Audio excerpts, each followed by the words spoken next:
Hello learners, let us recapitulate the chapter number 13 from NCERT Science class 10th, Our Environment. As you know, chapter बहुत small सा है, छोटा सा chapter है, कुछ फ्यू पेजेस पर है, बट इसका जो वेटेज है चैप्टर का वो 5 मार्क्स है। और इसमें जो क्वेश्चंस आते हैं वो नॉर्मली 1 मार्कर और 2 मार्कर या 3 मार्कर्स क्वेश्चंस आते हैं।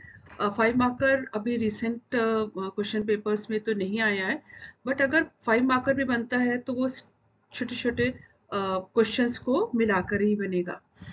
जो मेन टॉपिक इस चैप्टर में है वो है ecosystem.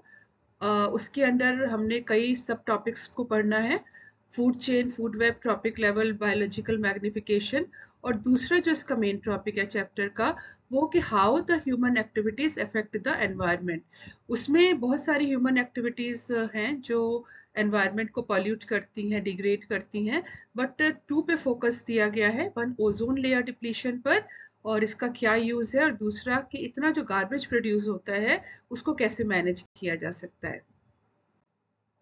So before we start the ecosystem, as the name of the chapter is environment, तो हम पहले environment को लेकर चलते हैं। What is environment? 2-3 definitions are given, any one you can use, कोई भी एक आप यूज कर सकते हो। अगर इस पिक्चर में हम देखें कि क्या एनवायरनमेंट है, तो ये है बायोस्फीयर। बायोस्फीयर का मतलब होता है बायोलॉजी। बायोलॉजी का मतलब है कि जो बायोस का मतलब होता है लाइफ, लॉजी का मतलब होता है स्टडी।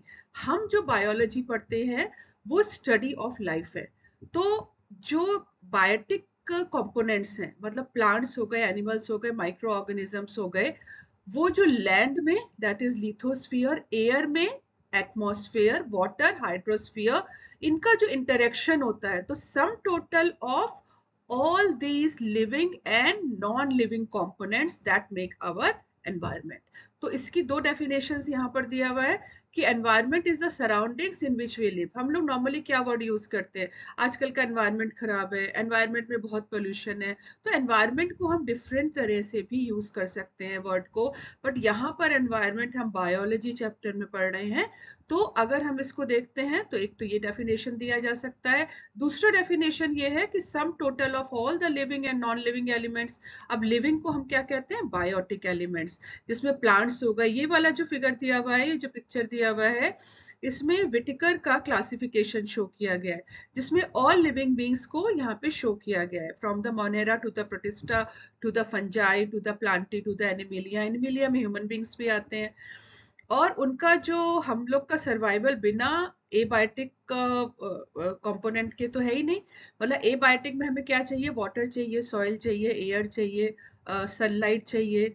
सो ये हमारा जो इंटरेक्शन होता है, जो लिविंग बींग्स का नॉन लिविंग बींग्स से इंटरेक्शन होता है, जो कि इफेक्ट करता है ह्यूमन बींग्स को। फिर से मैं आपको एक बार रिमाइंड करा रही हूँ, यहाँ पे एनवायरनमेंट जो है हम ह्यूमन बींग्स से रिलेटेड पढ़ रहे हैं कि कैसे एनवायरनमेंट लिविंग बींग्स को या ह्यूमन बींग्स को अफेक्ट करता है। तो various component of the environment they interact with one another. तो एक साइक्लिक फॉर्म में ये सब चलता रहता है, और जितने भी एनवायरमेंटल फैक्टर्स हैं, चाहे नॉन बायोटिक है या फिर सॉरी द एबायोटिक है या फिर वो बायोटिक है, they will interact with one another. थोड़ा सा कंफ्यूजन अभी आपको आएगा इकोसिस्टम की डेफिनेशन पे। तो ये याद रखना कि यहाँ पर हमने वर्ड यूज किया है कि जो लैंड पर, एयर पर और वाटर पे, हाइड्रोस्फीयर, एटमॉस्फेयर एंड लिथोस्फीयर पे जो लाइफ है, वो पूरा उसका सम टोटल, सबका जो टोटल मिला के that makes our environment. So now the next topic of the chapter, जो मेन टॉपिक था, वो ecosystem and it component. Ecosystem को अगर हम डिफाइन करते हैं तो कैसे डिफाइन करेंगे, it is a interacting organism of an area. अब यहाँ पर एरिया वर्ड यूज हुआ है, वहां पर हमने पूरा लिथोस्फीयर, एटमॉस्फेयर, हाइड्रोस्फीयर ले लिया था। यहाँ वर्ड क्या हुआ है, interaction of biotic and abiotic components in an area together they form the ecosystem. मतलब ऑर्गेनिजम्स मतलब लिविंग ऑर्गेनिजम्स का इंटरेक्शन, मतलब हमारा इंटरेक्शन, एनिमल्स का इंटरेक्शन प्लांट से, प्लांट और एनिमल्स का इंटरेक्शन माइक्रो ऑर्गेनिज्म से, माइक्रो ऑर्गेनिजम्स का इंटरेक्शन मतलब आपस में इंटरेक्शन बायोटिक कंपोनेंट्स का और एबायोटिक कंपोनेंट्स का जो इंटरेक्शन है किसी एक एरिया में, वो क्या कहलाता है? Ecosystem. So ecosystem consist of biotic components, living organisms, and abiotic components जो फिजिकल ऑर्गेनिजम्स, फिजिकल कंपोनेंट्स होते हैं, दैट फॉर्म्स द इकोसिस्टम. इसको एग्जांपल से आप इसको एक बार अच्छी तरह से समझना. ये जो 4 पिक्चर्स शो किया हुआ है, ये फॉरेस्ट इकोसिस्टम है, ये ग्रासलैंड इकोसिस्टम है, ये पॉन्ड इकोसिस्टम है, ओशन इकोसिस्टम है, और एक इकोसिस्टम यहाँ पर और लिया गया है, वो है एक्वेरियम, जहाँ पे हम फिश को रखते हैं. तो ये इकोसिस्टम जो है ये मैनमेड है. तो इकोसिस्टम्स या तो नेचुरल होते हैं, जैसे यहाँ पे फॉरेस्ट हो गया, ग्रासलैंड हो गया, पॉन्ड हो गया, ओशन हो गया, और दूसरा जो होता है ये वाले जो जैसे गार्डन हो गया, गार्डन भी हमारा क्या है? आर्टिफिशियल है, क्रॉप फील्ड आर्टिफिशियल है, एक्वेरियम आर्टिफिशियल है. बट यहाँ पर सर्वाइवल के लिए हमेशा there is a interaction between the living and non living components. चलो इसको समझते हैं हम. फॉरेस्ट इकोसिस्टम है, जैसे ये एक एरिया है, बहुत डेंस फॉरेस्ट आपको यहाँ पे शो हो रहा होगा. अभी अगर ये डेंस फॉरेस्ट है तो यहाँ पर जो एनिमल्स होंगे वो थोड़े से बड़े बड़े एनिमल्स होंगे, और ये जो है ग्रासलैंड, ग्रासलैंड में तो बहुत श्रब टाइप ऑफ और बहुत जो ट्रीज होते हैं वो थोड़े से कम होते हैं. लेकिन अगर ये फॉरेस्ट है तो यहाँ पर एक वाटर बॉडी भी शो हुई है. तो ये अगर ये पॉन्ड है, कई बार फॉरेस्ट में पॉन्ड्स होते हैं, नेचुरल पॉन्ड्स, लेक्स होती हैं, तो इसका इकोसिस्टम अलग है और इसका इकोसिस्टम अलग है. यहाँ पर अगर इस ग्रासलैंड के पास कोई पॉन्ड है या इसके पास कोई लेक है, तो लेक का इकोसिस्टम अलग है, पॉन्ड का ग्रासलैंड का इकोसिस्टम अलग है, राइट. अब इसके कंपोनेंट्स अलग अपनी तरह से इंटरेक्ट करेंगे, इसके कंपोनेंट्स अलग से इंटरेक्ट करेंगे. सिंपल से एग्जांपल है, फिश यहाँ से उड़ के फॉरेस्ट में अपना खाना लेने तो जाएगा नहीं, और यहाँ से जो एनिमल्स हैं, टाइगर एंड लायन, वो अपना खाना लेने पानी में तो कूदेंगे नहीं. उन्होंने अपना फूड कहाँ से डिराइव करना है? यहीं से करना है. और इन्होंने अपना फूड कहाँ से लेना है? पॉन्ड से. पॉन्ड में जितनी फिश रह रही हैं, वो जो प्लांट्स हैं वहां पर, वो प्रोड्यूसर्स हैं, वो खाना बनाएंगे. छोटे छोटे एनिमल जूप्लैंक्टॉन्स उनको ईट करेंगे. They will be eaten by the zooplanktons, then they will be eaten by the fish. लेकिन अगर वो मैं ओशन में ले लूं तो यहाँ तो हमें शार्क्स और व्हेल्स भी मिल जाएंगे. तो यहाँ का इकोसिस्टम जो है तो फिश, है तो प्लांट्स, है तो छोटे जूप्लैंक्टॉन्स. यहाँ पर क्या है? प्लांट से यहाँ भी सिस्टम है, यहाँ पर भी प्लांट है, यहाँ पर एनिमल्स है, यहाँ पर भी एनिमल्स है, तो इनका एक इंटरेक्शन चल रहा है. तो ये एक स्पेसिफिक एरियाज में चल रहा है. ये पूरा लैंड है, ये तो टेरेस्ट्रियल ही हुआ, लैंड ही तो है, ये लिथोस्फीयर ही तो है. ये वाला क्या है? हाइड्रोस्फीयर्स है. बट इस एरिया का अलग इकोसिस्टम है, इसका अलग इकोसिस्टम है, इसका अलग है और इसका अलग है. और सब इकोसिस्टम्स में क्या हो रहा है? इंटरेक्शन किसका हो रहा है? बायोटिक एंड एबायोटिक का. अब इसी के हिसाब से अगर मैं एक्वेरियम में लूं, तो एक्वेरियम में हम कुछ प्लांट डालते हैं जो वाटर प्लांट, जैसे हाइड्रिला. हाइड्रिला का हमने एक एक्सपेरिमेंट किया, ऑक्सीजन के साथ करते हैं.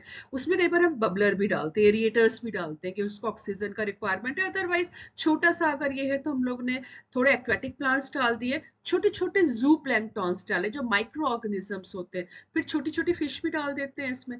तो यहाँ पर इंटरेक्शन किसके साथ है? द स्मॉल फाइटोप्लैंक्टॉन्स जो प्लांट्स है, जूप्लैंक्टॉन्स जो एनिमल्स हैं, फिर छोटी फिश हो गई, ये तो बायोटिक हो गए. अब फिश कहाँ पे रह रही है? वाटर में.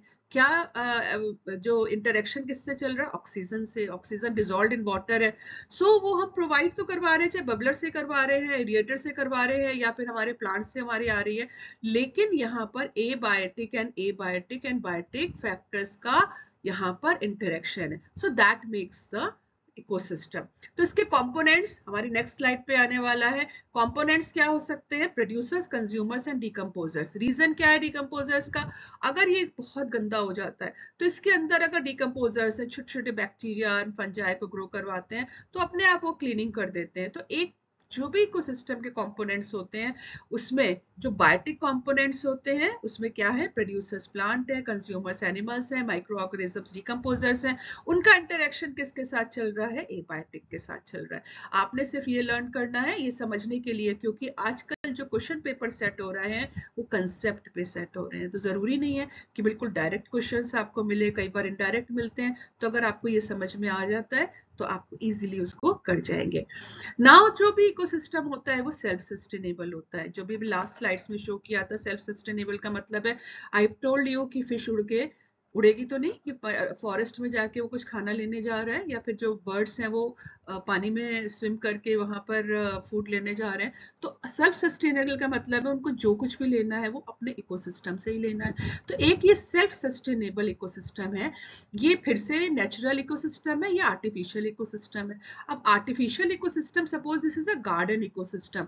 अब यहाँ पर प्लांट्स हैं, प्लांट्स को कौन खा रहा है, यहाँ पे छोटे छोटे इंसेक्ट्स, जैसे ग्रास हॉपर हो गया, इंसेक्ट्स खा रहे हैं। अब these insects can be eaten by the birds. तो एक इकोसिस्टम यहाँ पर है। इंटरेक्शन किसके साथ चल रहा है, ये बायोटिक कंपोनेंट्स का इंटरेक्शन चल रहा है एक दूसरे को फूड के लिए, और दूसरा क्या चल रहा है इनका एबायोटिक का। इसमें छोटे छोटे रैबिट्स या रैट्स भी हो सकते हैं यहाँ पर।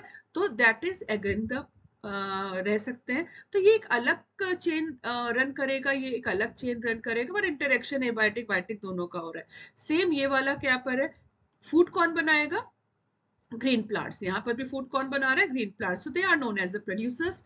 उनको कौन खाएंगे, कंज्यूमर्स। कंज्यूमर्स तीन कैटेगरीज के होते हैं। जो डायरेक्टली फूड जो प्लांट्स को खाते हैं वो हर्बीवोर्स कहलाते हैं। जो हर्बीवोर्स को कहलाते हैं वो कार्निवोर्स कहलाते हैं। Carnivores, primary carnivores, secondary carnivores, tertiary carnivores, top apex carnivores. तो ये सब कार्निवोर्स की कैटेगरी आ जाती है। जितने एनिमल्स होते हैं they are the carnivores. When this plants and this carnivores they will die, क्या होगा, they will, their body will be decomposed by the decomposers. ये कौन होते हैं, फंजाई एंड बैक्टीरिया, छोटे छोटे जो माइक्रो ऑर्गेनिजम्स होते हैं। तो यहाँ पर एक सेल्फ सस्टेनेबल इकोसिस्टम है। फॉरेस्ट में जो एनिमल्स हैं उनको फॉरेस्ट से सब कुछ मिलना है, पॉन्ड में जितने एनिमल्स हैं उन्हें पॉन्ड से मिलना है, ओशन में जितने एनिमल्स हैं उन्हें ओशन पे ही मिलना है। जो कुछ ही मिलना है, बॉडी भी यहीं पे डिकम्पोज होनी है उनकी, फूड भी उनको यहीं से मिलना है। So they have to run their life cycle here only. मतलब उन्होंने रिप्रोड्यूस, उन्होंने ग्रोथ, सर्वाइवल, सब कुछ उनका यहाँ पर है। जैसे ये आर्टिफिशियल इकोसिस्टम है, यहाँ पर भी प्रोड्यूसर्स हैं, पहले प्लांट्स आपने देखे, and different type of the animals which are living on that. So dependency किस पर है, मैं बार बार फोकस कर रही हूँ, कंज्यूमर्स, डिकम्पोजर्स। जो प्रोड्यूसर्स है उस पर किसकी डिपेंडेंसी है, कंज्यूमर्स की डिपेंडेंसी है। और डिकम्पोजर्स, जब प्रोड्यूसर और कंज्यूमर्स दोनों डेड हो जाएंगे, डेड बॉडीज को डिकम्पोज करने के लिए कौन बैठे, डिकम्पोजर्स। लेकिन ये हमारे लिए सिर्फ इतना इजीली नहीं है, इनको भी अपना फूड चाहिए, that's why they are decomposing. ये क्या कर रहे हैं कि कॉम्प्लेक्स फूड तो नहीं खा सकते। कॉम्प्लेक्स फूड का मतलब होता है ऑर्गेनिक कंपाउंड्स, मतलब कार्बोहाइड्रेट, फैट, क्योंकि ये तो बहुत ज्यादा क्या सॉलिड होता है। तो इनको सिंप्लीफाई करेंगे, सिंप्लीफाई करके दे जस्ट एब्सॉर्ब दैट, क्योंकि इनको एनर्जी चाहिए। बेसिक फंडा किस चीज का है, यहाँ पर एनर्जी का है, राइट। और इसके लिए I come to the next slide. इसके लिए तो आपने देखा होगा, you are much familiar with that. अभी आप बच्चे हैं बड़े अच्छी तरह से, ये तो जादू है, राइट। कोई मिल गया मूवी का, मैंने दो ये पिक्चर्स को डाला हुआ है। अब जादू में क्या था कि जादू को धूप चाहिए थी, धूप चाहिए थी, और वो धूप कहता था एंड वो अपना हाथ ऊपर उठाता था और सनलाइट को क्या करता था, एब्सॉर्ब कर लेता, तो उसे एनर्जी मिल जाती थी। तो why I have kept this picture, we are not this जादू। हम तो जादू है नहीं कि हमने, today I am just wearing the green sari, इसका मतलब ये थोड़ी है कि मैं धूप में जाऊंगी तो I can trap the sunlight, it's not possible, right. So यहाँ पर क्या है कि कोई भी लिविंग ऑर्गेनिज्म एक एलियन नहीं है।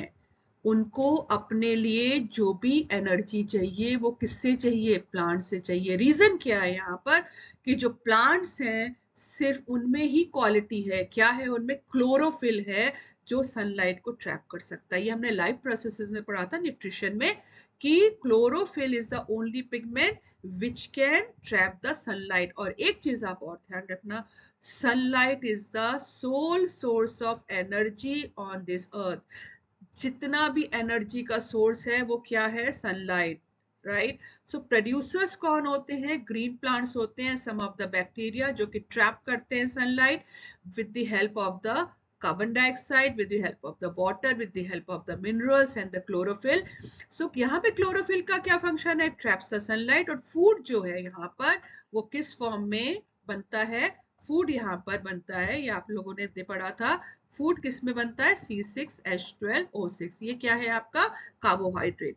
तो कार्बोहाइड्रेट के फॉर्म में फूड यहाँ पर आ जाता है, राइट। अब कार्बोहाइड्रेट की फूड में इसका मतलब क्या हुआ कि जो सोलर एनर्जी थी ये किस में चेंज हो गई, it is change into the energy which is known as the, कौन सी एनर्जी है ये, केमिकल एनर्जी है। तो solar energy is change into the chemical energy. और इसी को जब इसका ब्रेकडाउन होता है then only we will get the food, right? So they, यहाँ पर अब सेकंड कैटेगरी जो है वो जो कंपोनेंट्स हैं वो किसकी है? कंज्यूमर्स की। कंज्यूमर्स में all type of animals we are consumers. Consumers में ये हर्बीवोर्स हैं, ये हर्बीवोर है, ये हर्बीवोर है। हर्बीवोर कंज्यूमर्स क्या है? जो डायरेक्टली प्लांट्स को खा रहे हैं, राइट? सो ये एक कैटेगरी हमने 4-5 से पढ़ा हुआ है, क्लासेस बहुत अर्ली से हम लोग पढ़ते हैं। हर्बीवोर, कार्निवोर, ओमनिवोर, जो ये फूड जो ग्रीन प्लांट्स वगैरह को खाते हैं, एनिमल्स को खाते हैं, दोनों को खाते हैं, मतलब वेजिटेरियन भी है, नॉन वेजिटेरियन भी है। तो यहाँ पर जो है दूसरी जो डिपेंडेंसी है कंज्यूमर्स की, मैंने फिर से बोला वी आर नॉट द जादू, हम डायरेक्ट तो सनलाइट को ट्रैप कर नहीं सकते हैं। ये जितनी भी जो साइकिल्स चल रही हैं, जितनी भी साइकिल चल रही है, चाहे वो लीनियर साइकिल चल रही है या फिर ये एक दूसरे पे जो डिपेंडेंसी चल रही है, ये सिर्फ एनर्जी के लिए चल रही है। फूड कोई क्यों खा रहा है? क्योंकि उनको बॉडी बिल्डिंग के लिए चाहिए और एनर्जी के लिए चाहिए, क्योंकि energy is required for every metabolic activity. हमारे पास जितनी मेटाबॉलिक एक्टिविटी है उसके लिए हमें एनर्जी चाहिए। अब इसके एनर्जी कहाँ से मिल रही है? फूड कहाँ से स्टोर हुआ था? अभी आपको दिखाया था कि जब फोटोसिंथेसिस हुआ था तो carbon dioxide plus water plus chlorophyll as well as the sunlight जो था, यहाँ पर क्या बना था? C6H12O6, और यहाँ पे क्या निकला था? ऑक्सीजन यहाँ पे निकल आया था। सो दैट वाज जो फूड एनर्जी थी, ये कहाँ पे ट्रैप हो गई थी? केमिकल एनर्जी के फॉर्म में हो गई थी। तो ये जो है, जो फूड एनर्जी स्टोर्ड है, वो ये सारी की सारी जितनी भी ये लेवल्स हैं, ये सब एक दूसरे पे डिपेंडेंसी क्यों है? The dependency is only to get the food, and food से इनको क्या मिल रहा है? बेसिकली वो एनर्जी। अगर कभी ऐसा हुआ कि हमें एनर्जी सनलाइट से हमने ट्रैप करना शुरू कर दिया तो हमारे लिए इजी हो जाएगा, तो हो सकता है फूड पे डिपेंडेंसी, प्लांट्स पे डिपेंडेंसी हमारी थोड़ी सी कम भी हो सकती है। तो we all are the consumers. So consumers का ये मतलब नहीं होता है if you are cooking the food in the kitchen तो हम भी ऑटोट्रॉप्स होगा, ये तो मतलब ही नहीं है। हम क्या रॉ मटेरियल यूज कर रहे हैं? रॉ मटेरियल तो वही यूज कर रहे हैं जो हमें प्लांट से मिल रहा है। So that is the consumer. And when both the producers and consumers they die, producers या कंज्यूमर्स जब दोनों यहाँ पे डेड हो जाते हैं तो यहाँ पर क्या होता है? अगर इनकी बॉडी को डिकम्पोजिशन ना मिले, अगर इनका कॉम्प्लेक्स फूड मटेरियल्स अगर सिंपल पे ना डिस्पोज ऑफ हो, तो क्या होगा? पूरी अर्थ डेड बॉडीज से भर जाएगी, राइट? तो यहाँ पर क्या होता है कि देयर आर सम डिकम्पोजर्स, जो बेसिकली कौन होते हैं? यहाँ पर होते हैं बैक्टीरिया एंड फंजाई। यहाँ पे मेंशन है बैक्टीरिया एंड फंजाई, छोटे छोटे माइक्रो ऑर्गेनिजम्स होते हैं जो सॉइल में अवेलेबल है, एयर में अवेलेबल है, जो कि डिकम्पोजिशन की प्रोसेस करते हैं। डिकम्पोजिशन प्रोसेस क्या है? Break down of complex food material into the simple one, and that we call it as a decomposers. अगर डिकम्पोजर्स नहीं है तो क्या होगा? अगर डिकम्पोजर्स नहीं मिले आपको तो क्या होगा? Your earth will be full of dead bodies. फिर क्या होगा? रॉटिंग ऑफ दिस, स्मेल आएगी, फाउल स्मेल आएगी, गंदी सड़ने की स्मेल आएगी, यहाँ पर मच्छर और मक्खियां आ जाएंगी, डिजीजेस कॉज होगी, अनहाइजीनिक कंडीशंस जो होंगी वो मेंटेन होंगी। सो यहाँ पर ये, लेकिन यहाँ पर एक चीज और ध्यान रखो कि ये जब डिकम्पोज करते हैं तो ये रिसाइकलिंग में भी हेल्प करते हैं। They help in the recycling of nutrients का मतलब होता है ये अगर ब्रेक डाउन कर रहे हैं कॉम्प्लेक्स फूड मटेरियल को सिंपल फूड मटेरियल में, तो ये क्या होता है? सिंपलर फॉर्म में, मिनरल्स के फॉर्म में ये सॉइल में आ जाता है, और सॉइल से ये फिर जो प्लांट्स हैं इसको यहाँ पर एब्सॉर्ब कर लेते हैं। तो एक तो ये रिसाइकलिंग कर रहे हैं, दो फंक्शन है, एक तो डिकम्पोज कर रहे हैं बॉडीज को, और दूसरा they are helping in the recycling of the nutrients. That's why decomposers they are very essential for any of the ecosystem. So ये बायोडिग्रेडेबल वेस्ट है, नॉन बायोडिग्रेडेबल वेस्ट है, थोड़ा बहुत ये बहुत मुश्किल से डिकम्पोज होता है, बट ये इजीली डिकम्पोज हो जाता है। सो ये एक्चुअली इनको भी एनर्जी चाहिए, ये हमारे लिए नहीं है, स्कैवेंजर्स है, इनको भी एनर्जी चाहिए, and that is the reason they are just decomposing that and they are deriving the energy from them. So now we come to the next topic of that food chain. ये बार बार मेरे ख्याल से अब आप तक समझ आ गया होगा, हमने यहाँ से फिर से प्रोड्यूसर्स, कंज्यूमर्स एंड डिकम्पोजर्स ही पढ़ना है। फूड चेन की क्या डेफिनेशन है? Series of organisms feeding on one another. Reason क्या है? They will get the nutrients and energy, and that is a, ये आप एक लाइन की डेफिनेशन लर्न कर लो, the series of organisms feeding on one another it forms a food chain. और यहाँ पर क्या आ जाएगा? The series of organism taking part in various biotic level of the food chain. जितनी भी फूड चेन्स हैं वो किससे स्टार्ट हो रही हैं? ग्रीन प्लांट से। तो green plants they are the producers. Green plant का नेक्स्ट लेवल कौन आ रहा है? हर्बीवोर्स, जो इनको खा रहे हैं। जैसे यहाँ पे डियर आ गया, यहाँ पे क्या आ गया? ग्रास हॉपर आ गया, यहाँ पर क्या आ गया? कोई और एनिमल आ गया, यहाँ पे फिश आ गई जो इसको खा रहा है, यहाँ पे फ्रॉग आ गया जो इसको खा रहा है, स्नेक भी इसको खाएगा, ईगल इसको खाएगा, यहाँ पे टाइगर इसको खाएगा।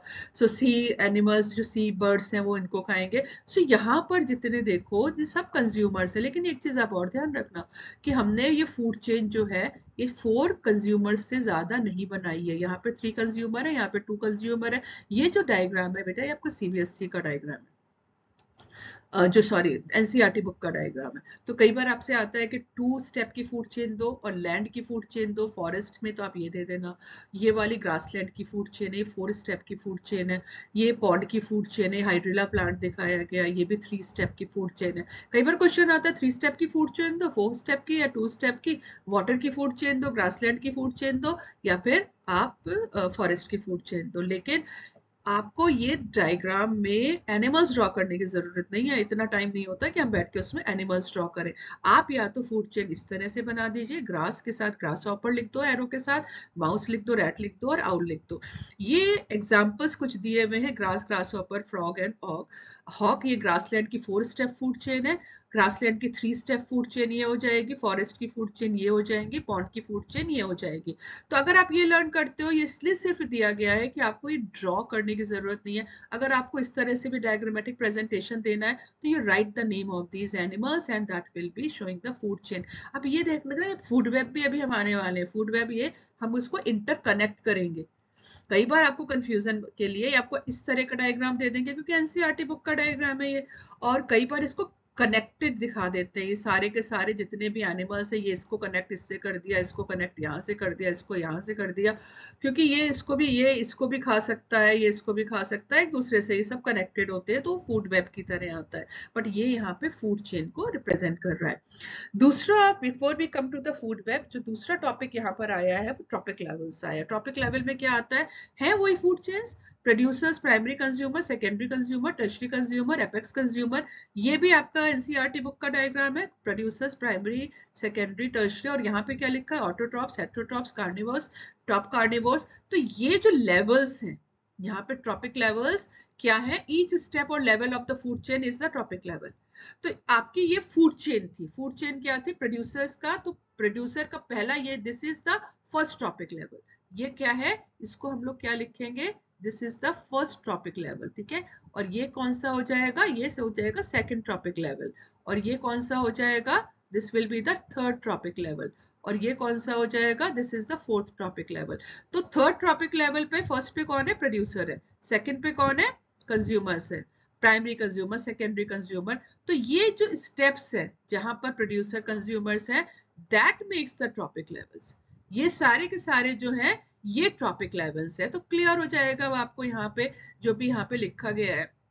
Now I think that is clear to you कि each step of the level of the food chain forms a tropic level. Autotrophs are producers are the first tropic level. They fix the solar energy and make the food available for the heterotrophs. Herbivores, primary consumer second, the small carnivores, secondary consumer third, and large carnivores, tertiary consumers, fourth tropic levels. So they are just forming the different tropic levels. तो है यहाँ पर showing food chain है, right? And that will be the trophic levels. अब next जो topic आ रहा है वो आ रहा है फ्लो ऑफ एनर्जी का। फ्लो ऑफ एनर्जी का सिंपल से फिर से कनेक्टेड है वही कि यहाँ की जो सोलर एनर्जी जो प्लांट्स ने ट्रैप करी, जब ये एनिमल इसको खाएगा तो इसकी एनर्जी जो केमिकल एनर्जी के फॉर्म में आई वो इसकी बॉडी में चली जाएगी। ये एनिमल इसको खाएगा तो ये इसके फॉर्म में चली जाएगी। जब ये सब डेड हो जाएंगे तो डिकम्पोजर्स के फॉर्म में चली जाएगी। एक चीज आप और देखो कि ये एरोस एक ही साइड पे सब चल रहे हैं, मतलब आपका रिवर्स पे नहीं जाएगा एरो। और कौन है फ्लो ऑफ एनर्जी? कहां से आती है? सारी एनर्जी सोर्स ऑफ एनर्जी क्या है? सनलाइट है, सन है सन। तो ये इसको ट्रैप करेगा क्योंकि हम लोग ट्रैप नहीं कर सकते और ये एक दूसरे को खाते रहेंगे। तो फ्लो ऑफ एनर्जी है, इसीलिए दैट इज अ रीजन कि इंटरेक्शन चलता है बायोटिक कंपोनेंट का, एक दूसरे से इंटरेक्ट करते हैं। They need energy and they need the nutrition. So ये जो solar energy है, ये support all activities. हमारी सारी बॉडी में हमें एनर्जी चाहिए होती है, मेटाबॉलिक एक्टिविटीज के लिए एनर्जी चाहिए होती है, इसीलिए डिफरेंट कंपोनेंट्स जो है उसका इंटरेक्शन होता रहता है. ना नेक्स्ट टॉपिक है फ्लो ऑफ जो एनर्जी है. अब इन्होंने क्या बताया है, यहाँ पर एक 10% लॉ आ रहा है, राइट. इसको थोड़ा सा आप अच्छी तरह से समझना. ये क्या है 10% लॉ. ये 10% लॉ क्या है कि जो सनलाइट है, राइट, मैं पहले यहाँ पे आपको एक्सप्लेन कर देती हूँ. ये जो सनलाइट है ये किस पे पड़ रही है, प्लांट पे पड़ रही है, राइट. अब ये जो प्लांट्स हैं वो 1% ऑफ सनलाइट एब्सॉर्ब करते हैं और उसको केमिकल एनर्जी में चेंज करते हैं. आई रिपीट, ये जो प्लांट्स हैं ये सिर्फ 1% ऑफ सनलाइट को केमिकल एनर्जी में चेंज करते हैं.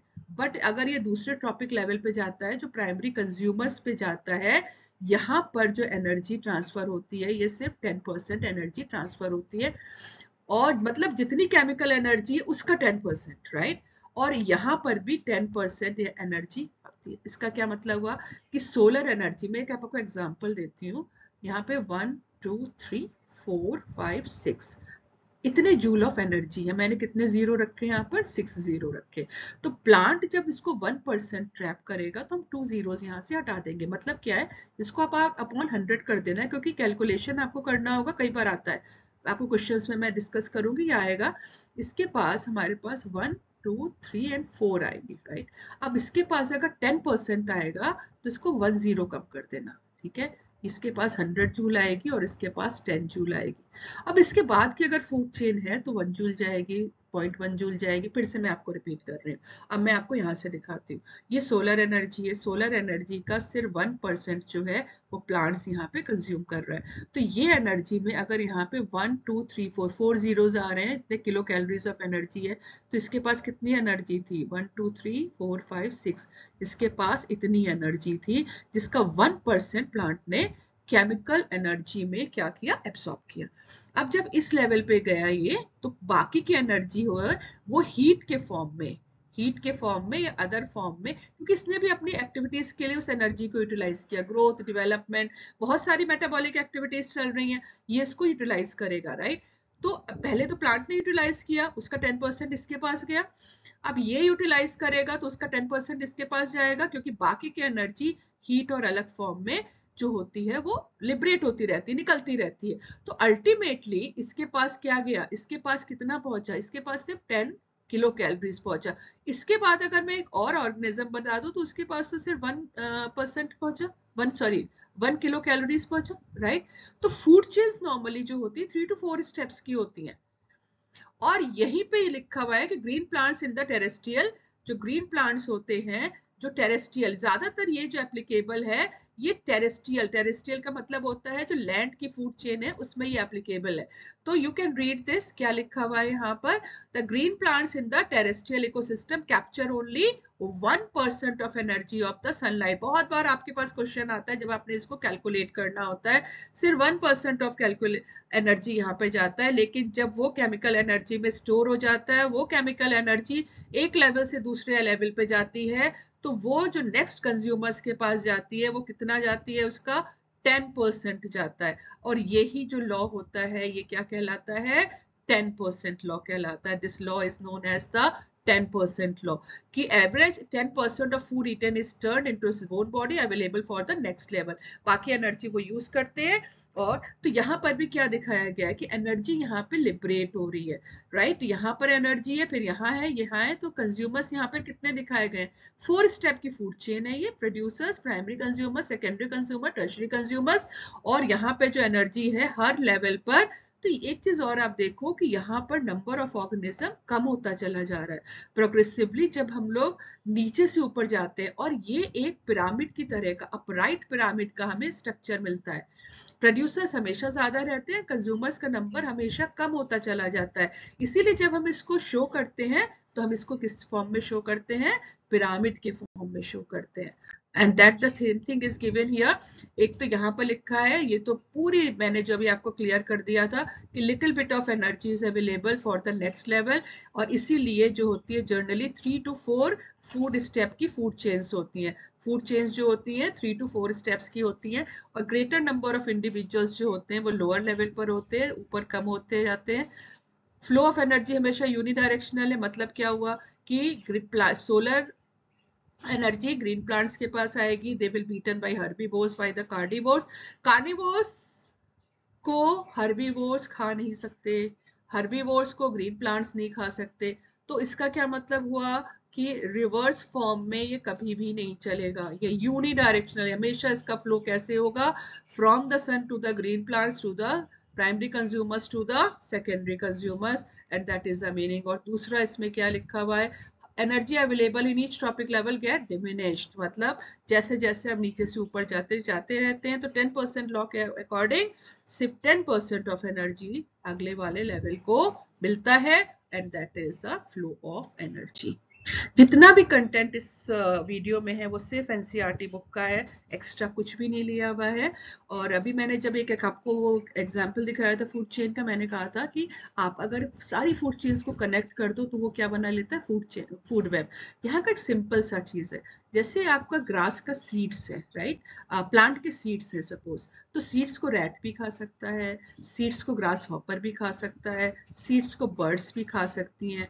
अब रैट को स्नेक भी खा सकता है, ग्रास हॉपर को फ्रॉग भी खा सकता है। अब जो स्नेक है वो फ्रॉग को भी खा सकता है, बर्ड्स को हॉक भी खा सकती है, बर्ड्स फ्रॉग को भी खा सकता है, स्नेक को भी खा सकता है। तो जितने भी फूड चेन्स हैं वो क्या है, आपस में इंटरकनेक्टेड है, और जो इंटरकनेक्टेड फूड चेन्स हैं ये हमेशा फूड वेब बनाता है। सिंपल सा एग्जांपल है, एक फॉरेस्ट है, उसमें सिर्फ 3 एनिमल्स थोड़ी रहेंगे, सिर्फ डियर या एनिमल थोड़ी, डियर या लायन थोड़ी रहेगा, वहां पे और भी एनिमल्स हो सकते हैं। तो ऑल द, सिर्फ टाइगर को सिर्फ डियर खाने के लिए थोड़ी मिलेगा, they can, it can eat any of the animal. So जो इंटरकनेक्शन होता है, relationship can be shown as series of branching lines, मतलब फूड, जो फूड चेन होती है उसको हम एक लीनियर वे में नहीं कनेक्ट कर सकते, जिसका भी प्रोड्यूसर्स है हम इसको ब्रांच करके, मतलब ये जो ग्रीन प्लांट्स है उसको कोई भी खा सकता है, and that we just call it as a food web.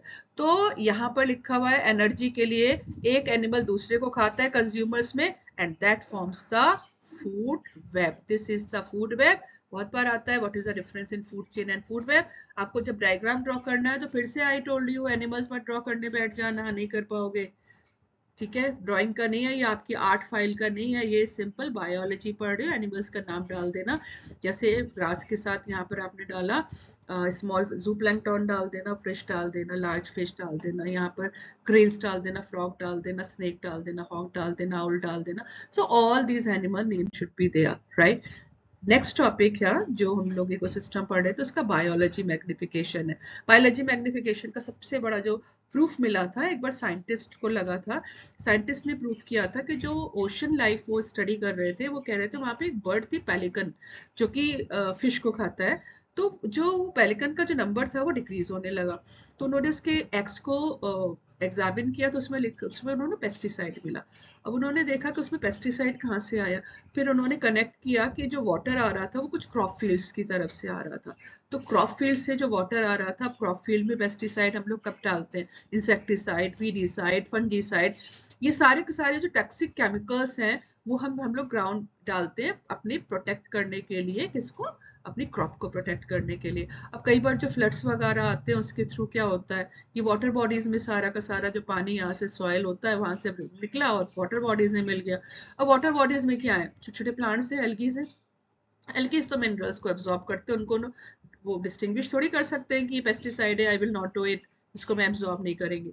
तो वो उनकी बॉडी में चला गया, उसकी बॉडी से क्या हुआ, छोटे छोटे एनिमल जू प्लैंकटन ने खाया तो वहां उसकी बॉडी में आ गया, फिर फ्रॉग की बॉडी में आ गया, फिर उसको हॉक की बॉडी में आ गया। लेकिन यहाँ पर एक चीज है कि जो लोअर लेवल से हायर लेवल पे जो हमारी फूड चेन चलती है, इसका अमाउंट जो है वो हायर लेवल पे बढ़ता चला जाता है, और यही कहलाता है बायोलॉजिकल मैग्निफिकेशन। बायोलॉजिकल फिर से बायो आ गया, मतलब लिविंग बींग्स में अमाउंट ऑफ टॉक्सिक जो होता है वो मैग्नीफाई करता है, बढ़ता जाता है from lower level of food chain to higher level of food chain. और ये क्या है, डेफिनेशन है, increase in concentration of harmful and toxic substances higher in the food chain due to the presence of this substances in the lower level.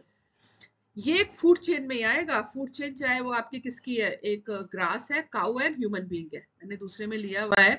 एक food chain आपकी ये run कर रही है, ग्रास है, काउ एंड ह्यूमन बीइंग है। हम यहाँ पे इसका मिल्क लेते हैं, मिल्क पीते हैं हम लोग, तो हमारे बॉडी में भी टॉक्सिक आ जाएगा, क्योंकि हमने हो सकता है डीडीटीज पे हमने स्प्रे किया। अब जब काउ ने इसको खाया तो इसकी बॉडी में आया और हमारे अमाउंट हमारे बॉडी में आ गया। हो सकता है हम नॉन वेजिटेरियन हो, तो नॉन वेजिटेरियन में यहाँ पे प्लांट के थ्रू एनिमल्स में आए और एनिमल्स को हमने खाया तो हमारी बॉडी में आ गया। तो हमारा यहाँ पर दो जगह है। एक क्वेश्चन भी आता है कि किसी भी फूड चेन में ह्यूमन बीइंग्स 2 प्लेसेस पर है। यहाँ पर हम लोग क्या है, ये हर्बीवोर, ये कार्निवोर, हम लोग 3 स्टेप्स में ये 2nd पोजीशन पर है। और अगर 4 स्टेप्स की फूड चेन है, producers, primary carnivore, secondary carnivore and tertiary carnivore, मतलब एनिमल्स को पहले एनिमल्स हर्बीवोर्स होंगे, उन एनिमल्स को जो हर्बीवोर है वो कार्निवोर खाएंगे, उनको हमने खा लिया।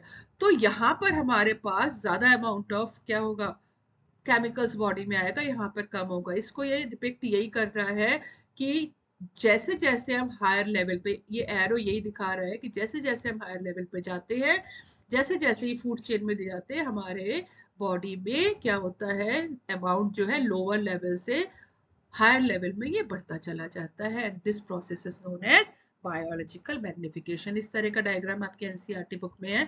पॉन्ड की फूड चेन पे स्टडी हुआ था, तो phytoplanktons are eaten by the zooplankton, by the small fish, large fish and the bird. और यहाँ पर आपका जो दिया है 0.04 ppm, then 5.5 ppm, 2 ppm, 25 ppm, यहाँ पर इंक्रीज होता चला जा रहा है toxic chemical, and that we call it as a biological magnification. एक टॉपिक तो खत्म हो गया हमारा। कौन सा टॉपिक खत्म हो गया, इकोसिस्टम एंड इट्स कंपोनेंट, और हाफ एन आवर में आई थिंक आपने सारा कुछ रिवीजन कर भी लिया होगा। अब हमारे एक और टॉपिक आ रहा है कि ह्यूमन एक्टिविटीज जो हैं वो एनवायरनमेंट को कैसे अफेक्ट करती हैं। इसमें हमने 2 ही टॉपिक्स पढ़ने हैं कि गार्बेज को हम कैसे मैनेज करेंगे और ओजोन का डिप्लीशन कैसे हो रहा है। लेकिन इसके साथ साथ एक बात आप देखना कि बड़ी सारी एक्टिविटीज एनसीईआरटी बुक में दी हुई है, 9 या 10 एक्टिविटीज दी हुई हैं, और उन एक्टिविटीज में छोटी सी चीज दे देते हैं, छोटा सा टॉपिक दे देते हैं, जैसे इलेक्ट्रॉनिक वेस्ट दे दिया, जैसे प्लास्टिक कप्स दे दिया, ऐसे ही आपका गार्बेज दे दिया, और उस पर उन्होंने 4-5 क्वेश्चंस पूछ लेते हैं। तो जब हमारा पेपर सेट होता है सीबीएसई में, तो उन क्वेश्चंस को, क्योंकि that is a part of your NCERT book, उन क्वेश्चंस पे को जरूर पूछा जाता है किसी भी फॉर्म में। तो उसको भी थोड़ी सी लर्निंग हमें करनी है, इसीलिए थोड़ा सा ये बड़ा हो रहा है, लेकिन वो इतना इजी टॉपिक है कि आपको ये पढ़ते पढ़ते ही सारी चीजें याद हो जाएंगी, राइट। ह्यूमन बींग्स के जो बेसिकली हमारा जो है, हम लोग अपने एनवायरनमेंट को बहुत डिग्रेड कर रहे हैं, ये तो है हमारा रोल है डिग्रेडेशन में। जैसे फेलिंग ऑफ ट्रीज है, केमिकल्स निकल रहे हैं फैक्ट्रीज से। सो यहाँ पर बेसिकली उसका इम्पैक्ट क्या आ रहा है, पॉल्यूशन बढ़ रहा है, जैसे air pollution, water pollution, soil pollution, sources deplete हो रहे हैं, माइनिंग वगैरह जो होती है, एंड क्लाइमेटिक चेंज हो रहा है। क्लाइमेट चेंज में टेम्परेचर हाई हो रहा है, कभी भी बारिश हो जाती है, कभी भी कुछ हो जाता है, हाई टेम्परेचर, लो टेम्परेचर। सो इसका जो भी इम्पैक्ट है, इसके लिए कौन रिस्पॉन्सिबल है, ह्यूमन रिस्पॉन्सिबल है, और ह्यूमन पे इम्पैक्ट भी आ रहा है। हमारे में डिजीजेस बढ़ रही है, हम पॉल्यूशन पे कर रहे हैं, हमारे लंग्स में प्रॉब्लम्स आ रही हैं, इम्पैक्ट भी ह्यूमन बींग्स पर आ रहा है। वही कुछ चीजें हमने पढ़नी है, राइट। तो सब पहला टॉपिक है ओजोन, बहुत इंपॉर्टेंट टॉपिक है, 3 मार्क्स का क्वेश्चन ज्यादा में आता है। 2 स्लाइड्स को मैंने इसमें कवर किया हुआ है, इसको अगर आप अच्छी तरह से समझोगे तो एक एक चीज समझ में आ जाएगी, राइट। ओजोन क्या है, ओजोन क्या है, O3 मॉलिक्यूल है, O3 मॉलिक्यूल है। अब ये होता कहाँ पर है, ये होता कहाँ पर है, प्रेजेंट कहाँ पर है। अगर आप ये अर्थ देखो, suppose this is your earth, right, इसके ऊपर 10 किलोमीटर के बाद एक लेयर है जिसे हम ट्रोपोस्फियर कहते हैं, उसके ऊपर एक लेयर है, कितने लेयर के बाद, 10 to 50 किलोमीटर के बाद, 10 to 50 किलोमीटर के बाद, जिसे हम स्ट्रेटोस्फियर कहते हैं।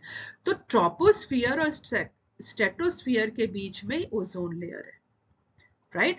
कहाँ पे प्रेजेंट है, this layer is present between the, यहाँ पे आप देख सकते हो this layer is present between the troposphere and stratosphere, यहाँ पर भी है this layer is present between earth के 10 किलोमीटर के ऊपर ट्रोपोस्फियर है एंड 10 to 50 के ऊपर, उसके बाद मीजोस्फियर है, वो हम लोगों ने अभी नहीं लिया, स्ट्रेटोस्फियर है, ये स्ट्रेटोस्फियर है 10 to 15 किलोमीटर पर। तो यहाँ पर जो है ये ओजोन लेयर, अब ये डायग्राम्स क्या आपको डिपिक्ट कर रहा है कि ओजोन जो है ये प्रोटेक्टिव लेयर है, किससे प्रोटेक्ट कर रहा है, यूवी रेडिएशन, कहाँ से आ रहा है यूवी रेडिएशन, सनलाइट से। तो अल्टीमेटली एक प्रोटेक्टिव लेयर है, ओजोन लेयर जो है प्रोटेक्टिव लेयर है, किस चीज से प्रोटेक्ट करती है, सनलाइट से प्रोटेक्ट करती है, और वो यूवी रेस से। अब देखो एक तो यूवी रेस हमारे लिए क्यों हार्मफुल है, अब ये डेडली पॉइजनस लेयर है, ओजोन इज डेडली पॉइजनस, बहुत पॉइजनस है ये, but it shields the surface of earth from the UV radiation of the sun. अब यहाँ पर क्या हो रहा है कि ओजोन लेयर का डिप्लीशन हो रहा है। एक तो क्वेश्चन आता है व्हाट इज ओजोन, तो ये तो आपको ओजोन समझ में आ जाएगा। अगर यूवी रेडिएशन, अगर ओजोन का डिप्लीशन हो, अगर ओजोन में कोई प्रॉब्लम आ रही है, थिनिंग हो रही है, जैसे यहाँ से थिन हो रही है, यहाँ पे थिक है, राइट, तो ये एक अपीयर कैसे हो रहा है, एक होल की तरह अपीयर होता है। अब ये थिनिंग कौन कर रहा है, थिनिंग कैसे हो रहा है, ये ह्यूमन एक्टिविटीज उसको थिन कर रही हैं। अब ये जो प्रोटेक्शन है यूवी रेज का, अगर यूवी रेज अर्थ पर आ जाती हैं तो it causes the skin cancer, eye में भी प्रॉब्लम्स आने लगी है, आंखों में भी बहुत इरिटेशन होता है अगर ये आ रहे, तो दो चीजें बहुत ज्यादा प्रॉब्लम है, बट बेसिकली स्किन कैंसर। आपने देखा होगा जो मॉइस्चराइजर क्रीम्स होती हैं उसमें लिखा होता है it protects the UV radiation, UVA, UVB, UVC, ये रेडिएशन को प्रोटेक्ट करती हैं कि it is protecting for 10 hours, it is protecting for 10 hour 12 hours, तो इस तरह से प्रोटेक्शन होता है, राइट। अब ये तो हो जाएगा व्हाट इज ओजोन। अब दूसरा हो जाएगा हाउ इट इज फॉर्म। अब ये बनता कैसे, अब यहाँ पर अगर आप ये देखो तो ये क्या है, मॉलिक्यूलर ऑक्सीजन है, मॉलिक्यूलर ऑक्सीजन का मतलब है O2 है। अब O2 जो है ये यूवी रेज से क्या करता है, रिएक्ट करता है, इसको ये ब्रेक करता है और ये सिंगल O and O में डिवाइड कर देता है। अब ये जो O है ये O2 से क्या करेगा, ज्वाइन करेगा, रिएक्ट करेगा और O3 बनाएगा। तो यहाँ पर ही क्या शो किया हुआ है, ये O2 जो है वो यूवी रेज से रिएक्ट करेगा, O और O में डालेगा, molecular oxygen will be divided, dissociate हो जाएगा, और ये O O2 से फिर से ज्वाइन करेगा और O3 बनाएगा। तो दो क्यों दिए हुए, क्योंकि यहाँ पर it is dissociated into O+O, so ozone इस तरह से बनती है। दूसरा आप यहाँ पे डिपिक्ट हो रहा है, आप इससे भी देख सकते हो कि कैसे ओजोन बन रहा है। तो एक क्वेश्चन तो ये होता है व्हाट इज ओजोन, ये आपका हो जाएगा, क्या इसका हार्मफुल इफेक्ट है, कैसे कैसे क्या प्रोटेक्ट करता है, अगर ये प्रोटेक्ट ना हो तो क्या हो जाएगा। तो एक क्वेश्चन तो ये बना, दूसरा ये बना हाउ इट इज फॉर्म्ड। आप इसको ऐसे भी कर सकते हो कि यूवी रेज O2 को, मॉलिक्यूलर ऑक्सीजन को, ऑक्सीजन में इसके अलग अलग मॉलिक्यूल्स को डिसोशिएट करता है, ये मॉलिक्यूलर ऑक्सीजन से कंबाइन करता है and it forms the O3। तो this is the way the ozone is formed. अब प्रॉब्लम क्या है कि ह्यूमन एक्टिविटीज की वजह से यहाँ पे ओजोन का डिप्लीशन हो रहा है। अब एक चीज यहाँ पर आती है, आपने जो पढ़ा है वो आप क्या पढ़ते हो कि ओजोन होल बन रहा है, होल जैसी कोई चीज नहीं है, राइट। अब अगर थिकनिंग ऑफ दिस ओजोन इतना है तो उसकी जो है ना वो श्रिंक कर रही है लेयर, श्रिंक का मतलब होता है इस तरह से श्रिंक कर रहा है। अगर ओजोन कम हो रहा है तो ये श्रिंक करेगा, ऊपर चला जाएगा, तो जब नीचे से उसको देखते हैं तो it is appearing as a hole, उसकी जो श्रिंकिंग है it is appearing as a hole. अब श्रिंकिंग के लिए क्या रिस्पॉन्सिबिलिटी है, किसकी रिस्पॉन्सिबिलिटी है, बहुत सारे इंस्ट्रूमेंट्स हैं, जैसे रेफ्रिजरेटर, फ्रिज हो गया, फायर एक्सटिंग्विशर्स हो गए जिससे हम लोग आग बुझाते हैं, उसमें ये क्या यूज होता है, उसमें CFC यूज होता है। CFC क्या है, क्लोरोफ्लोरोकार्बन। CFC क्या है, क्लोरोफ्लोरोकार्बन। अब ये इसका स्ट्रक्चर है क्लोरोफ्लोरोकार्बन का, it is made up of fluorine, chlorine and carbon. अब यहाँ से जो क्लोरीन है ये इससे डिसोशिएट हो जाता है जब ये हायर इन द स्काई जाता है, ट्रोपोस्फेयर के ऊपर जाता है। अब ये क्लोरीन जो है, ये क्लोरीन क्या करेगा, क्लोरीन किससे को जो O3 है, क्लोरीन जो है इसको डिसोशिएट करके किसमें डिसोशिएट कर देता है, O+O+O में, इसको ये डिसोशिएट कर देता है। तो ओजोन का डिप्लीशन हो रहा है, किसकी वजह से हो रहा है, CFC की वजह से हो रहा है। CFC में भी कौन ज्यादा कल्प्रिट है, क्लोरीन। क्लोरीन यहाँ से डिसोशिएट होगा यहाँ से, और ये क्या करेगा, ओजोन को ब्रेक करता है, और ब्रेक करके, और यही थिनिंग हो रही है ओजोन की। अब अगर थिनिंग हो रही है ओजोन की तो क्या हो रहा है, यूवी रेस अर्थ पर आ रही है and that is causing the diseases like skin cancer and I irritation. अब इसको रियलाइज किया साइंटिस्ट ने 1980 में, कि शार्पली जो ओजोन का एटमॉस्फेयर में है इसमें जो थिनिंग हो रही है, और उन्होंने इसको कैसे अपीयर किया, एक होल की तरह उनको लगा कि इसमें होल बन रहा है। होल मतलब thinning of the ozone layer हो रही है। किसकी वजह से? अब यहां से क्या हो रहा था कि यूवीए, यूवीबी, यूवीसी सब अर्थ में पहुंच रहा था और कैंसर वगैरह बढ़ रहा था, राइट। तो उसके बाद United Nation Environment Programme UNEP 1987 में एक एग्रीमेंट हुआ जिसमें उन्होंने कहा कि जहां जहां पर भी सीएफसी यूज हो रहा है, जो 1986 के लेवल तक, मतलब 87 में ये एग्रीमेंट बना था, मतलब 1986 तक उन्होंने देखा कि किस कहां पे रेफ्रिजरेटर में, फायर एक्सटिंग्विशर्स में, जहां जहां पे ज्यादा सीएफसी यूज हो रहा है उसको क्या करे, रोक लो, उसको सीएफसी फ्री बनाओ। तो रेफ्रिजरेटर तो उसके बाद सीएफसी फ्री आ गए। आप कहीं भी देखोगे एक रेफ्रिजरेटर का मैंने पिक्चर भी डाला है, ये सीएफसी फ्री है, बट कहीं कहीं पर सीएफसी अभी भी यूज होता है। तो थोड़ा बहुत तो इसमें क्या होता है कि थोड़ी बहुत तो यहाँ पर चेंजेस है, मतलब 2 डिकेड से उसको देखा, 10-20 साल में देख रहे हैं साइंटिस्ट कि हल्का हल्का ओजोन का साइज बढ़ रहा है, होल छोटा हो रहा है। मतलब उनका उनका उनका स्टेटमेंट क्या आता है कि होल इज डिक्रीजिंग, मतलब जो लेयर है वो फिर से ओजोन बनने लगा है, क्योंकि लेकिन देखो नॉन बायोडिग्रेडेबल सब्सटेंस है ये। नॉन बायोडिग्रेडेबल सब्सटेंस इतनी जल्दी डिग्रेड तो होगा नहीं कि जल्दी जल्दी हम लोगों ने सीएफसी को हर जगह से तो हमने यूज मतलब कम किया है, बट पूरी तरह से कम नहीं हुआ है। तो ये जो प्रोटोकॉल जो एग्रीमेंट था इसको हम लोग कहते हैं मॉन्ट्रियल प्रोटोकॉल। ये कब था? इसमें बहुत सारी 100 से 200 तक 187 या कंट्रीज ने पार्टिसिपेट किया, तो उन्होंने एग्रीमेंट किया था कि they are not using this CFC in their any of the product in their country. तो यहाँ पर एक तो इनको सक्सेस मिल चुका और धीरे धीरे ये सीएफसी को कम कर रहे हैं। तो ये एग्रीमेंट कब आया था? 1987 में। उस एग्रीमेंट में कहा था 1986 का जो लेवल सीएफसी का उसको कम करो। कब इसको साइंटिस्ट ने नोट किया था? 1980 में।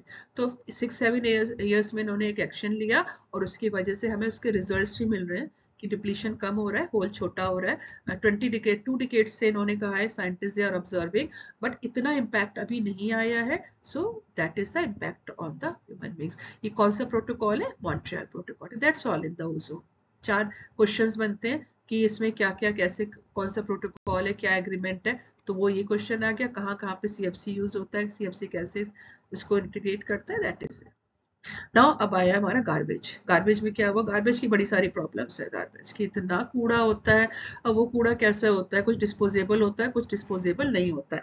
नॉर्मली हम 2 बिन्स यूज करते हैं, एक ब्लू करते हैं, ग्रीन करते हैं। एक में बायोडिग्रेडेबल डालते हैं, एक में नॉन बायोडिग्रेडेबल डालते हैं। बट नॉर्मली जो देखो 5-6 बिन्स होते हैं। 5-6 बिन्स में एक तो नॉन बायोडिग्रेडेबल होता है, एक ड्राई के लिए होता है, एक वेट के लिए होता है। फिर सॉरी, बायोडिग्रेडेबल के लिए एक ड्राई, वेट के लिए एक ड्राई बायोडिग्रेडेबल होता है, एक वेट। जैसे किचन का कूड़ा करकट निकला, थोड़ा सा वेट होता है, गीला होता है, उसको एक में डाल दिया। ड्राई होता है, सूखे जैसे पेपर वगैरह होगा, उसको एक में डाल दिया।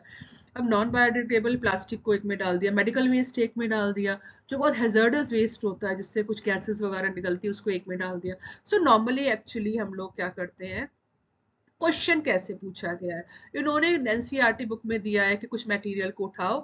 वो मटेरियल को मैंने इसको ग्रीन और ब्लू क्यों किया है? मैंने ग्रीन और ब्लू इसलिए किया है कि आपको ना कई बार सॉर्ट आउट करने के लिए आता है कौन सा मटेरियल बायोडिग्रेडेबल है, कौन सा नॉन बायोडिग्रेडेबल है। तो मैंने यहाँ सॉर्ट आउट ही कर दिया है।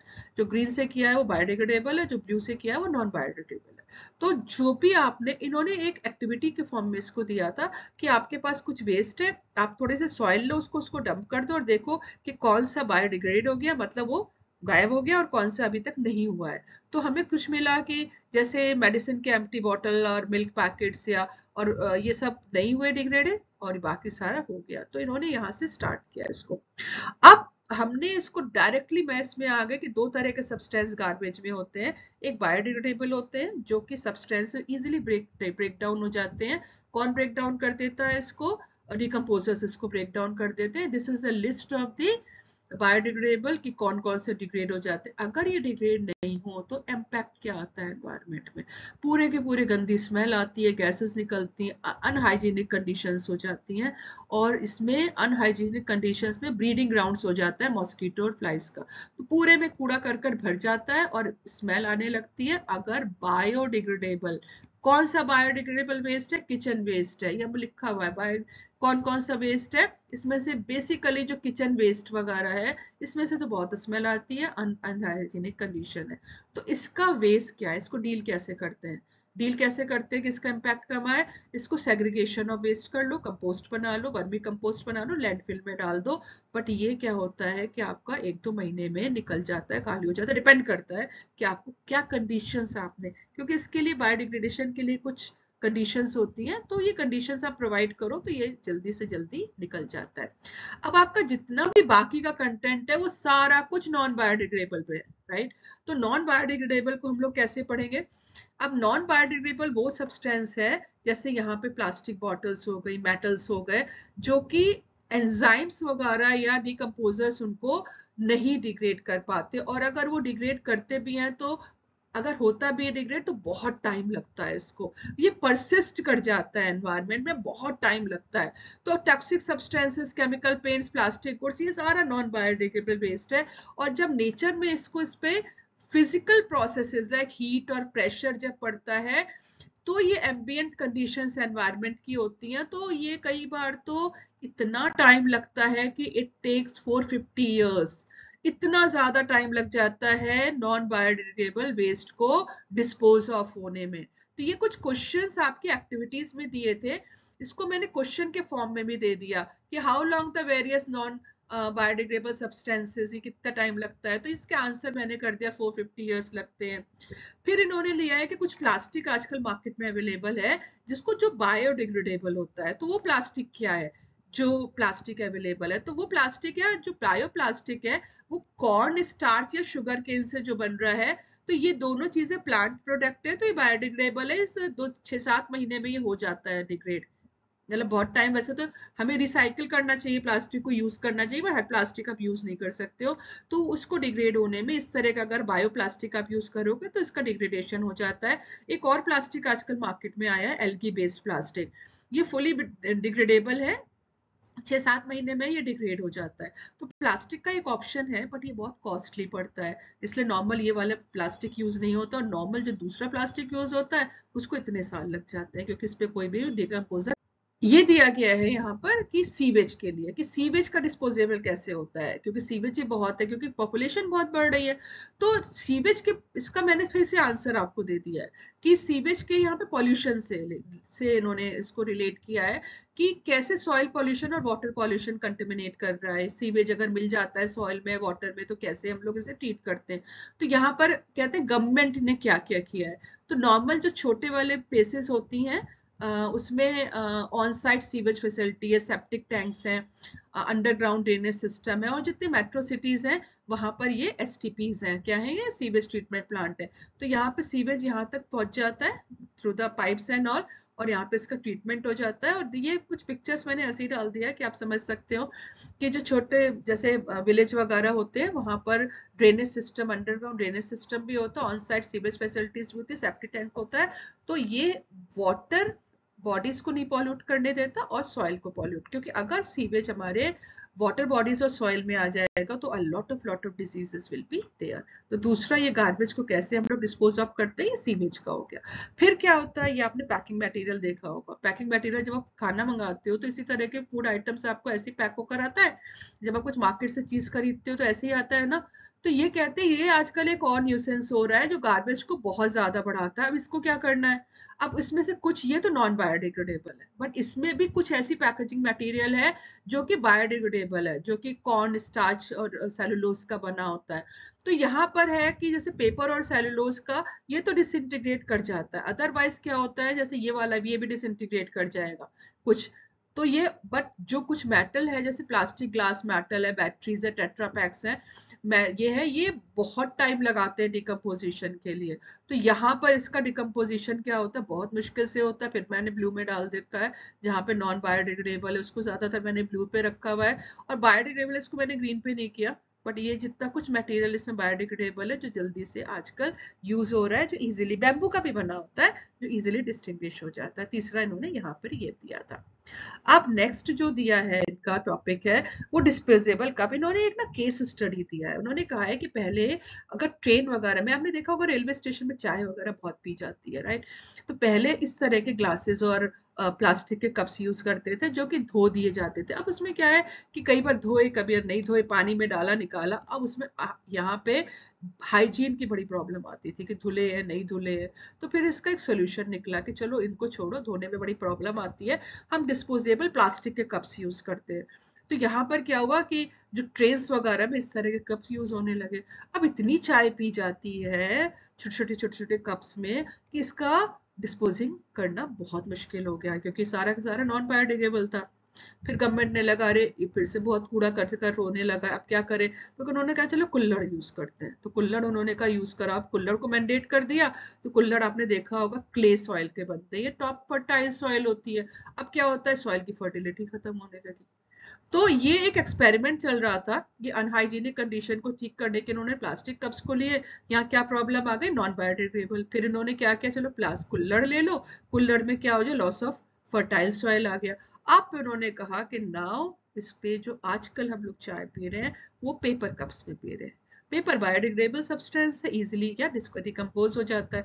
अब इसमें क्वेश्चन पूछा गया है कि plastic cup versus paper cup क्या एडवांटेज है। तो यहाँ मैंने इसको आंसर में दे दिया है कि पेपर कप बायोडिग्रेडेबल है, रिसाइक्लेबल है, मेड ऑफ रिन्यूएबल रिसोर्सेज है। तो इजीली आप इसको क्या कर सकते हो, रिन्यूएबल हो सकता है। तो this is the option nowadays कि हम यहाँ पे पेपर कप यूज कर रहे हैं, that is the biodegradable. Electronic items एक और बिग प्रॉब्लम है, क्योंकि इलेक्ट्रॉनिक आइटम से बहुत कुछ कौन कौन से, इसमें क्वेश्चन पूछा गया था कि कौन कौन से हैजर्डस मटेरियल यहाँ पर है। तो कैडमियम, लेड, मरकरी, क्रोमियम, ये वाटर में, सॉइल में पॉल्यूट करता है ये, और बॉडी में अगर चला जाता है तो बहुत ज्यादा डिसीजेस एंड डिसऑर्डर्स को कॉज करता है, स्पेशली द जो ग्रोइंग बच्चे होते हैं उसमें। तो टॉक्सिक पॉल्यूटेंट्स जो होते हैं, तो ये जो ई वेस्ट है, again they will be a big problem. और इसके लिए अलग से आजकल जो प्रॉब्लम है टॉक्सिक चीजों की, जब अगर इसे जला देते हैं तो these material affect the environment. ये क्वेश्चन पूछा गया था कैसे ये एनवायरनमेंट को अफेक्ट करता है।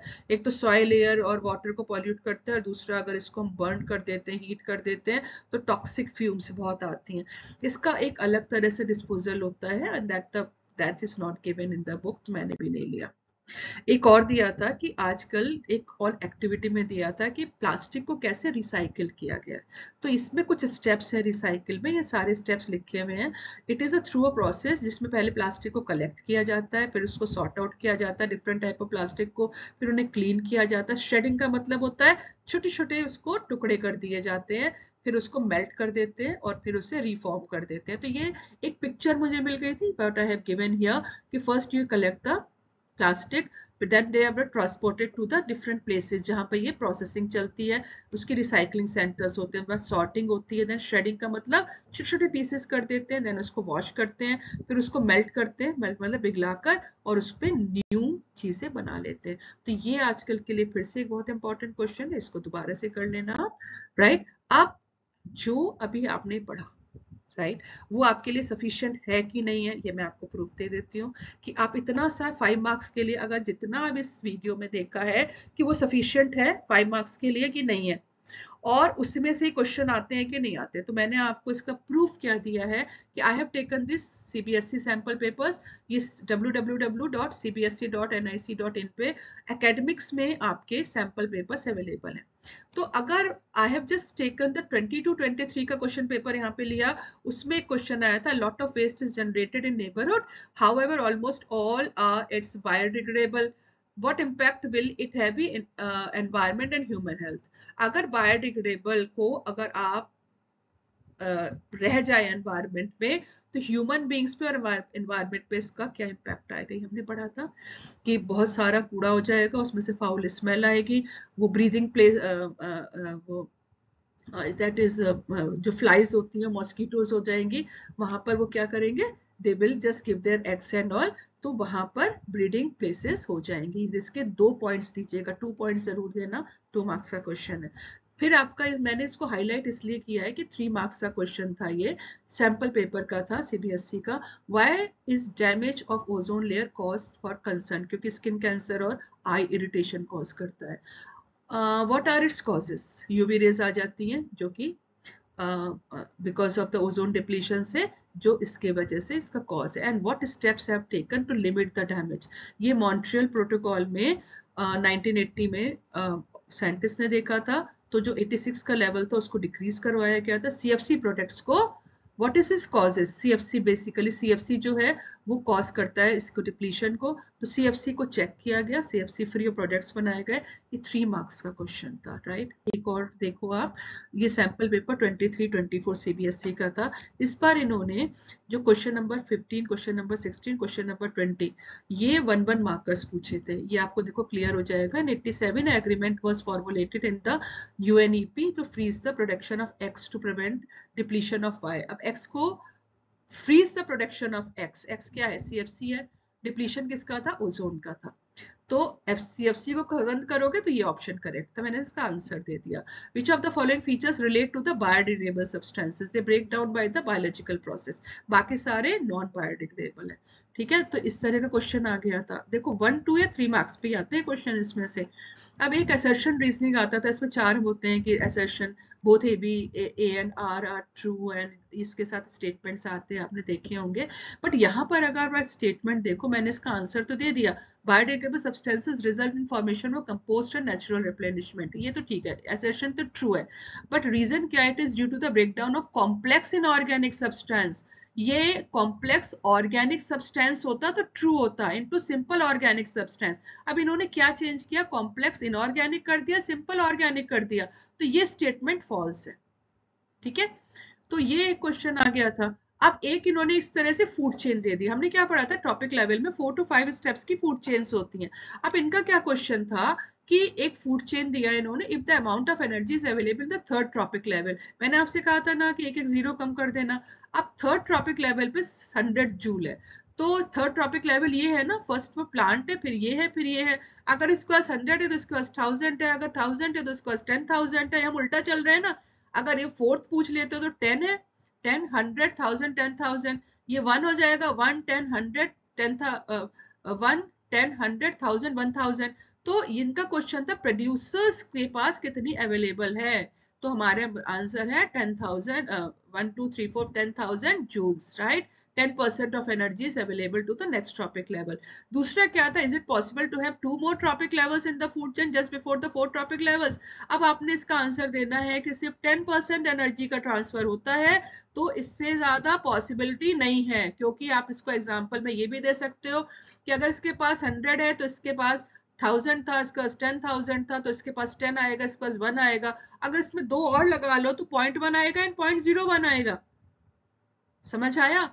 ये 10,000, 1000, 100, 10, 1, 0.1 एंड 0.01, तो पॉसिबल ही नहीं है, उनके पास तो एनर्जी नहीं पहुंचेगा। तो food chain are comprises of 3 to 4 steps only. अब ये जो रिसेंट अभी क्वेश्चन पेपर है उसमें इन्होंने फिर से क्वेश्चन नंबर 15 और 16 जो है ये 1-1 मार्कर्स में डाला हुआ है।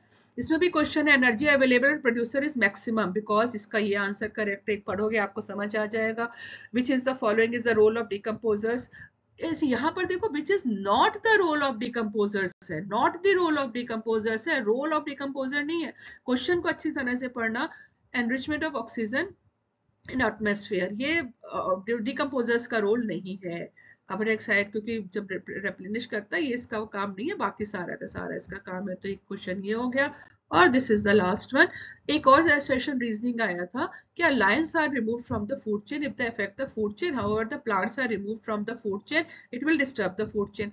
अगर यहाँ पर ये वाला है तो ये फॉल्स है। लॉयन भी अगर निकल गए तो क्या होगा, मैं एक फूड चेन आपको बताती हूँ, लायन, डियर एंड प्लांट। अगर लाइन नहीं है तो डियर का नंबर बढ़ेगा और सारे प्लांट्स खत्म हो जाएंगे, इसका मतलब फूड चेन डिस्ट्रॉय हो गई। प्लांट्स नहीं है तो ना उसको डियर नहीं मिलेगा, डियर क्योंकि डियर के लिए फूड नहीं है। देखो ये एक फूड चेन का एग्जांपल दिया। अब ये मत सोचना कि फूड वेब भी अवेलेबल है, उन्होंने क्वेश्चन फ्रेम किया है, तो ये असर्शन तो रॉन्ग है। Plants are producers who can make the food utilising energy while lions are consumers, ये ट्रू है। तो ये वाला इसका आंसर आ गया। अब देखो ये क्वेश्चन क्या था, एक पिक्चर दिया गया है क्वेश्चन पेपर में, the cartoon below addresses a growing concern. What impact will be process shown in the image on the human if the occupy the last trophic level? अब ये आंसर मैंने दिया है बायो मैग्निफिकेशन का. 2 marks का question है, 2 points देना, एक तो इसकी डेफिनेशन दे देना और फिर लिख देना, क्योंकि देखो ना पेस्टिसाइड फ्लो करवा रहे. पेस्टिसाइड में फिर इन्होंने लिखा अगर आप फिश खाओगे, पेस्टिसाइड यहाँ पे वाटर बॉडी में आया, वाटर से प्लांट में आया, प्लांट को किसने खाया? ज़ूप्लैंक्टन ने. ज़ूप्लैंक्टन को किसने खाया? फिश ने खाया और हमने फिश को खाया. सपोज आप लोग नॉन वेजिटेरियन हो, आपने फिश को खाया. अगर आपने फिश को खाया तो हमारे पास क्या है? हम लोग टॉप पर हैं. ह्यूमन बींग्स के लिखा है ना उन्होंने. What image the human, humans पे क्या इम्पैक्ट आएगा? बीइंग अ टॉप पोजीशन हमारी अगर फूड चेन में है तो सबसे ज्यादा केमिकल हमारे बॉडी में आ जाएगा. Right. So that's all. So I have completed in 1 hour 3 minutes. I think ये चैप्टर आपका पूरा हो गया है. और अगर आप इसको पर्टिकुलर रिवाइज करोगे तो आपको इतना ही टाइम लगेगा. बाकी 3 मेरे वीडियोस और हैं जो कि पूरा डिटेल में इस चैप्टर को एक्सप्लेन किया गया है, वो भी आप देख सकते हो जब भी आपके पास टाइम मिले. So please like and subscribe the video. Thank you so much for watching and I will just give you more videos. Thank you.